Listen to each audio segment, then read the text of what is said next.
Welcome to Drawliper channel, and in today's video I am going to show you how to enable fingerprint lock in your Samsung Galaxy A16 phone. Now the first thing you have to do is open up your settings app. Now from here scroll down and then go to security and privacy option.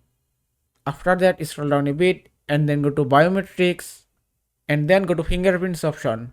Then you have to draw your current pin or pattern. Now from here at first you have to enable fingerprint unlock option from here. Now if you want to add any fingerprint, just tap on add fingerprint option. Now from here you have to place your finger on the fingerprint sensor, then lift it up several times. So just do it and it's done. Then just tap on done and you can see in my phone fingerprint lock has been enabled successfully. Now if I lock my device and then unlock with fingerprint, and that's it. And that is how you can enable fingerprint lock in your Samsung Galaxy S16 phone. I hope this video was helpful. If it was, please give it a thumbs up and don't forget to subscribe.